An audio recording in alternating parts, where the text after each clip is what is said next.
Good morning. Just getting ready for the draft. Really excited about watching a lot of videos and prospects and people that are coming up in this draft. Kind of really digging in and watching some videos and figuring out who's going to be best for who. Kind of cool. Was looking at and learning a lot of things from watching these videos. I played football in the past. I was an okay football player, but nothing special.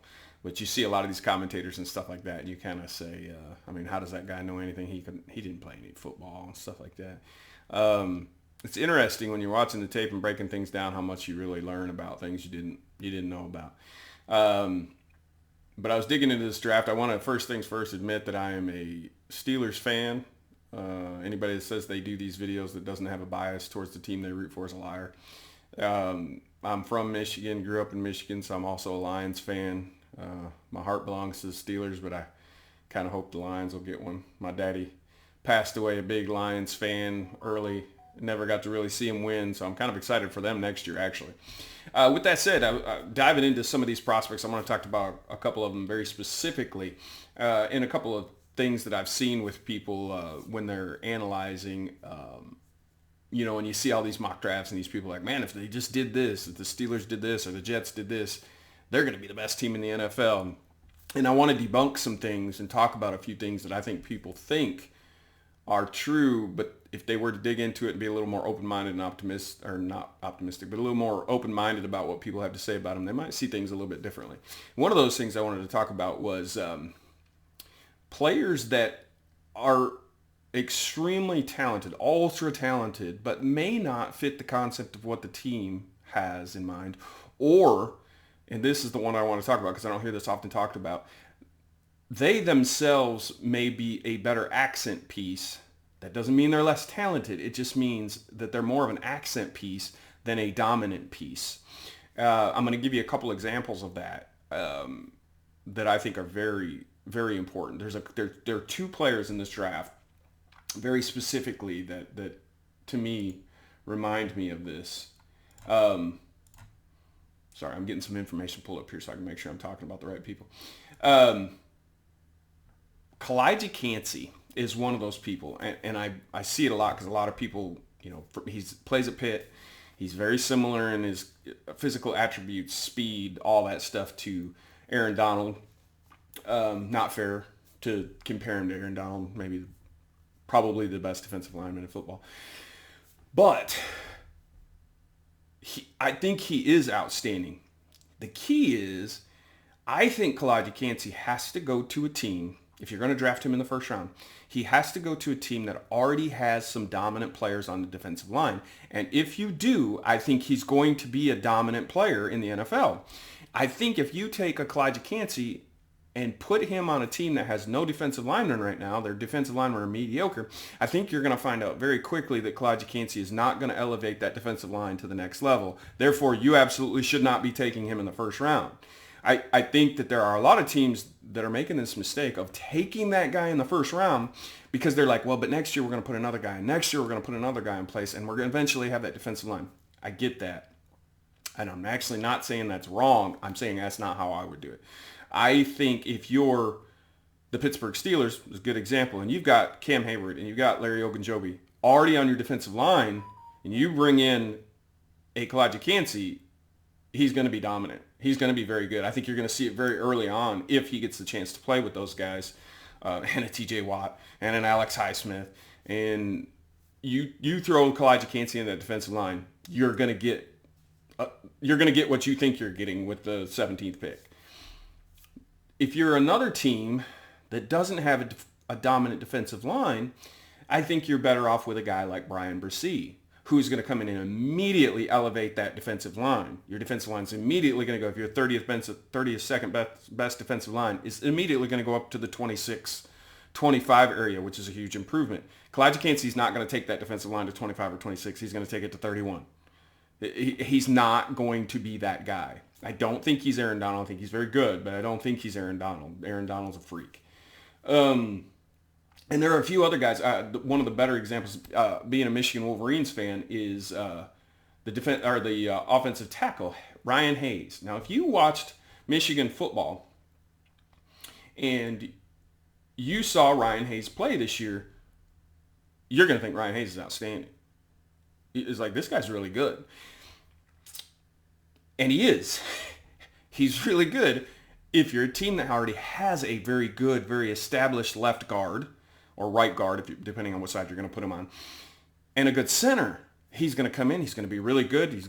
There's going to be games where with those guys, they're going to dominate that side of the line, and it's going to be special. And you're thinking, man, we stole this guy in the 4th round. Because I think he's going to go somewhere in the 4th round area. To where someone like my favorite tackle in the entire draft, Darnell Wright. You put Darnell Wright on any offensive line in the NFL, anyone, and he's going to be outstanding. I think Darnell Wright's the best tackle in this draft. I'm a very high IQ guy. Immediately going to walk in and help your team in every area: leadership, IQ, gelling. I think he's going to walk right in and gel with whoever he walks in with, to where some of these other guys just aren't going to do that. There's some other good tackles in this draft. Don't get me wrong. It's a terrible draft for guards, but this is a good draft for tackles. So I'm really, if you're the Pittsburgh Steelers, example, you want Darnell Wright. You don't want Ryan Hayes. Ryan Hayes is not going to come in and he's going to look just like what you already have. You have, and this is what I'm talking about with this whole thing. You have to be very careful to make sure that the guy you're drafting, can you wait till the 4th round to take a tackle? Yes, some teams can. Because Ryan Hayes is going to go, he's going to mesh right in, that type of player is going to mesh right in with what you have, and he's going to make your team better.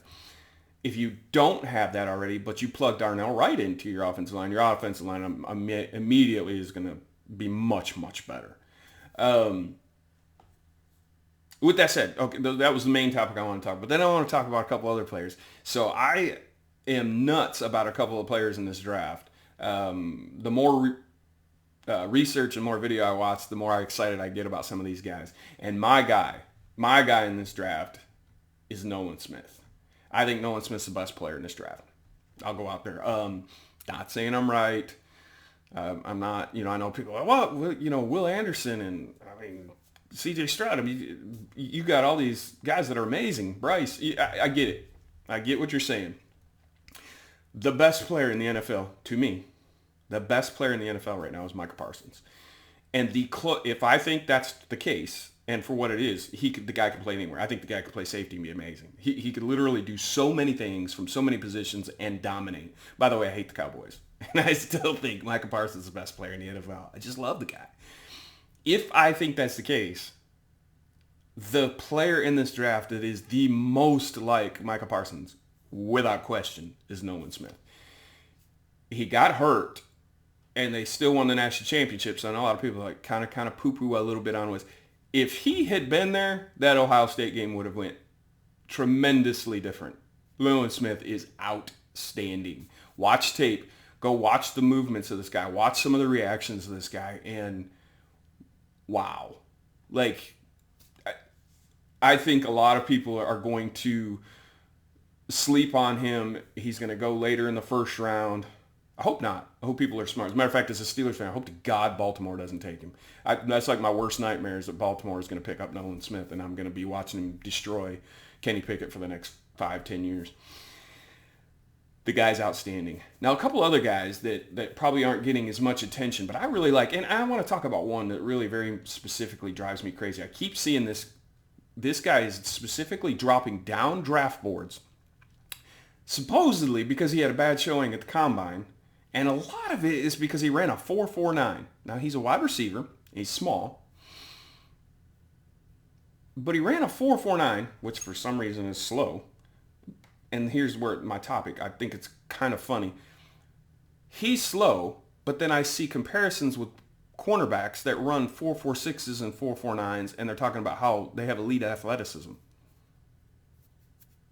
If a wide receiver runs a 4.49 and a corner runs a 4.49, all things equal, if the wide receiver is a good route runner, he's going to own that cornerback most of the time, because the wide receiver knows where he's going. If you've ever played wide receiver and corner, I played both, and I hated playing corner. I love playing wide receiver.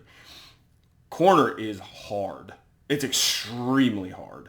And I don't understand that. criticism. That's one of the things I hate. I love the combine because I'm a geek and I love to watch things and I love stats and I love all that stuff. But that's one of those things I don't get. I think people get that a little misconstrued. If a wide receiver runs a 4.5 and a corner runs a 4.5, some reason the corner's good and the wide receiver's bad. I don't get that. As a matter of fact, I don't think that's very smart. The player, by the way, since I've him-hawed around this, Nathaniel Tank Dell from Houston. Watch Nathaniel Tank Dell's video and I want you to try very hard not to think of Antonio Brown. Because when I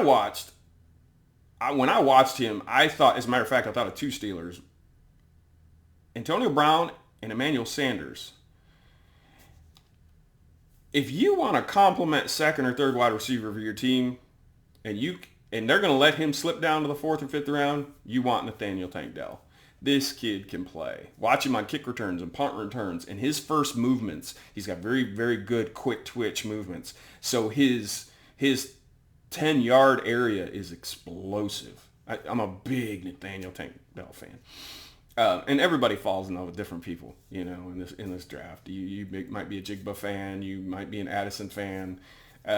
My wide receiver, there's two of them I actually really love, and one of the names escapes me right now, but Nathaniel Tank Dell. Sorry, forgot his name for a second there. And then this one hurts me a little bit being a Michigan fan, but I'm actually a really big fan of Jayden Reed. I think Jayden Reed's going to be really good. I think Jayden Reed's a very much do-it-all wide receiver. I think he's been well coached. I think he's coachable, which is big. He's got great hands. He's got literally, I think Jayden Reed's an all-around really good wide receiver. And there's some other ones. Some Parker Washington's another one I really like. Some guys can be had later in this draft I think are going to be special. If I didn't pick Nolan Smith for my best player in the draft, the best, it might be Christian Gonzalez. Christian Gonzalez is smooth, outstanding. And again, you're going to keep hearing me say this because I know people want to trust what other people have to say. Go watch all the video you can watch on Christian Gonzalez and walk away from that not thinking he's the best corner in this draft. I know some people are talking about Devin Witherspoon being a Big Ten guy. I watched Devin Witherspoon. I think Devin Witherspoon's really good. Christian Gonzalez is the best corner in this draft, in my opinion. All of this is in my opinion, so if you hammer me, that's fine. Everybody's going to have different opinions. It's just mine. Christian Gonzalez is special. Jalen Carter. I'm so divisive. I'm so wide open on this. One day I want to love the guy. The next day I'm scared to death of him. And I'll tell you the thing that going into the Ohio State game, Jalen Carter was my favorite player in this draft. No question. In the Ohio State game, the last drive before halftime, I watched him not do anything or even attempt to do anything on the entire drive, and Ohio State went right down the field and scored. And I remember thinking to myself, if he was gassed, he should have come out of the game. Something should have happened there. He could have been gassed. I don't know. I'm not him. I can't judge him completely, but if I'm building a team, that scared the daylights out of me. If you can find it, I don't know if you can find it on YouTube or whatever, but go watch Ohio State's last drive before the half against Georgia. Jalen Carter did not look good. He did not look good at all. It's only one drive. I know a lot of people are like, you can't do that. You can't judge a guy on one drive. You're right. I can't. But if I'm taking him with the top 5 pick, I'm going to look at all of his holes too. And that's kind of where I was going with this. Is I encourage you, when you go in there and you watch these highlights videos, make sure you try to find the whole thing. Nathaniel Tank Dell, for example, had like 27 drops. The guy had a lot of drops. He's got holes in his game. There's a reason he's not going to be a first-round draft pick. What I'm saying is, with coaching and everything else, I think Nathaniel Tank Dell can be special in the NFL. I mean, Antonio Brown's drafted in the 6th round. Emmanuel Sanders was 3rd or 4th round. So research it. Find out for yourself. Don't just trust everything else. Couple other, I did want to talk about there's a couple guys that I'm really kind of excited about. Through watching videos, so Nathaniel Tank Dell is a good example. Through watching his video, I remember sitting there thinking, I was like, man, the more I watched the video, the more I was like, man, this Clayton Tune, this guy can sling the football a little bit. And that's kind of a cool side effect of watching all these videos is you start watching the other people on the film, especially for teams you haven't watched all year long. If you're like, say, me, a Michigan fan, you watch Michigan all year long, so you got to watch all the guys in the Big Ten, and you got to watch some of the other guys. I also have some friends that are Georgia fans, so I watched a lot of Georgia. I have my entire family's Michigan State fans, so I watch Michigan State quite a bit too. So you naturally know a little bit more about the players that you paid attention to, obviously. So when you watch these films, watch some of these other players, and it was wild. I think Clayton Tune could be a really good backup in the NFL. There's nothing wrong with being a backup. He's not going to be a star, but I think he could be a very good backup in the NFL. And that was just residually from watching the film. So I'm telling you, watch the film. If you look at it optimistically, it won't lie to you. Real quick, last couple of guys before I kind of kill this. My unsung guy there's two of them that are kind of low down in the draft right now, low end prospects that I don't fully understand because I've watched tape, I watched them, and somebody smarter than me, I would love for them to tell me what the knock is on these guys. Servachier Dennis out of Pitt. I watched this kid and I see something there. I see something. If I were a scout, I would have to go find more and more tape so that I could find more holes in this guy's game because I like Servachier Dennis quite a bit. I think he's going to be a 6th or a 7th round. I don't want to say steal. I don't like to say that because that just sets you up for failure. But I think there's a chance he could be something really good late in this draft. He's a guy. Watch that guy. Another guy, Charlie Jones, a little wide receiver out of Purdue. I'm going to do it. I'm going to be stupid. He's going to be really good in the NFL. I think he's going to be a later round guy. I don't think he's getting enough hype. I like Charlie Jones to be a really good player in the NFL. I'm trying to find his measurables right now. I actually don't know what his measurables are. I was kind of wondering size-wise what he is. So, okay, he is 6 foot. I didn't think he was 6 foot. He's 6 foot 187. The guy he reminds me of, it's probably not a fair comparison, is Adam Thielen. I think he just does everything you want him to. I don't think there's a weakness in the guy's game. And he's played against some elite level corners with Witherspoon, DJ Turner out of Michigan. He's played against some elite level corners, and the guy was good. Anyway, I'd be really interested to see what you think. Very specifically, who's your sleeper? Who's the guy that you like that you actually watched? Now somebody else picked for you. Who's your sleeper? Not from your team. Who's your sleeper? Who's your guy in this draft? Who's the best player in this draft? Who do you think is the guy in this draft? Position be damned. Doesn't have to be a quarterback. Everybody in the world wants to pick a quarterback. You can pick a quarterback. That's fine. Who's your player? If it's not Nolan Smith, tell me why you're wrong. No, I'm just kidding.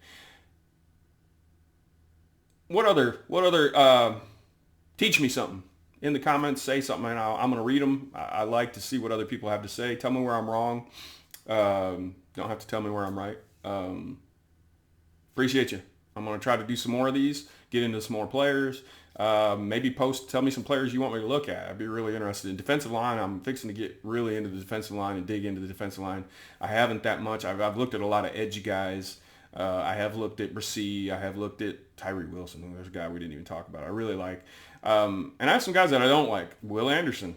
I'm going to make all the Alabama people hate me. Will Anderson's a guy I'm not as sold on as everybody else is. I'm certainly not taking him with a top 5 pick.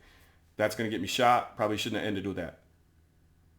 Y'all have a blessed day, blessed weekend. I hope your team drafts amazing. Have a good one.